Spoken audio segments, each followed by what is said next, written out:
ओम नमः शिवाय, हर हर महादेव, जय शिव शंभो। अक्सर आप ये कमेंट्स मुझे पूछते हैं कि हमारे इष्ट देव कौन से हैं, हमें किन देवी देवताओं की पूजा करना चाहिए, जिनकी पूजा करने से हमारा भाग्य खुले, सौभाग्य खुले।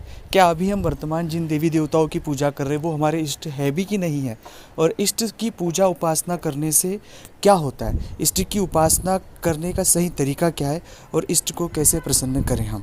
जब कभी भी किसी व्यक्ति को अपने इष्ट देव पता होते हैं या इष्ट की वो उपासना करता है तो स्वाभाविक रूप से उसकी कुंडली से वो सभी नकारात्मक जितने सारे योग होते हैं, जितने सारे नकारात्मक उनकी कुंडली में दोष होते हैं, उन दोषों का निवारण स्वाभाविक रूप से हो जाता है।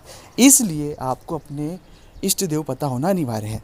दूसरी बात है कि इष्ट देव पता है, लेकिन हम उनकी उपासना किस तरह से करें, क्योंकि सही उपासना करने से, सही पद्धति, पूजा पद्धति का प्रयोग करने से भी बहुत हद तक चीज़ें हमारे पक्ष में होती हैं। तीसरा प्रयोग है कि इष्ट देव अगर हमसे रुष्ट है तो उसके क्या संकेत है, क्योंकि हमें तो पता ही नहीं कि हमारे इष्ट हमसे प्रसन्न है या नहीं है, क्योंकि इष्ट को प्रसन्न करना सबसे बड़ा इस युग में काम है दोस्तों।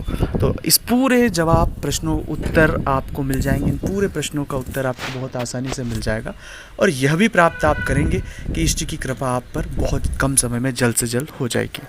आपने अगर अभी तक चैनल को सब्सक्राइब नहीं किया है तो प्लीज़ आप चैनल को सब्सक्राइब करें, कमेंट्स में भोलेनाथ का नाम लिखें।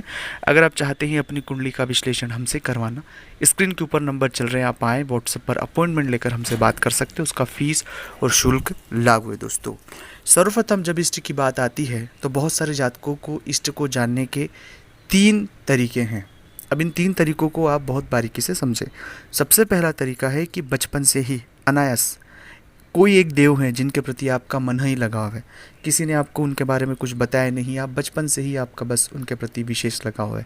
वो भगवान शिव हो सकते हैं, माँ संतोषी हो सकती है, माँ दुर्गा हो सकती है, गणेश जी हो सकते हैं, भगवान का कोई भी स्वरूप, भगवान कृष्ण हो सकते हैं। एक बचपन से ही स्वाभाविक सा हमारा लगाव हो जाता है।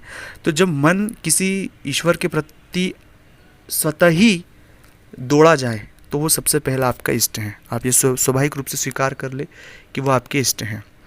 दूसरा तरीका होता है कि जो हमारी कुल देवता होते हैं, कुल देवी, कुल देवता, जो हमारे माता पूजा पिता या हमारे पूर्वज, हमारे वंशज, हमारे समाज के लोग जिनकी उपासना करते हैं वह हमारे इष्ट होते हैं। देवनारायण भगवान जैसे बहुत सारे जातकों के बहुत सारे देवता हैं हमारे जिनका लोग उपासना करते हैं।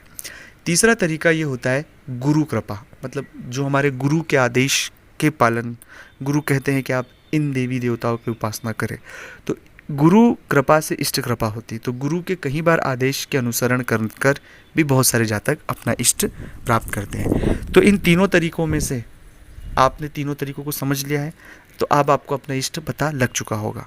आपका इष्ट क्या है ज़रूर कमेंट्स में मुझे लिखें कि हमारा इष्ट देव ये है। अब दूसरा तरीका है कि इष्ट को कैसे प्रसन्न करें। दरअसल जो इष्ट होते हैं हमारे, वो हमारी आत्मा को प्रसन्न करने वाला स्वभाव होता है। इसलिए इष्ट हमेशा दीन दुखी ज़रूरतमंद लोगों की मदद करने से इष्ट बहुत प्रसन्न होते हैं।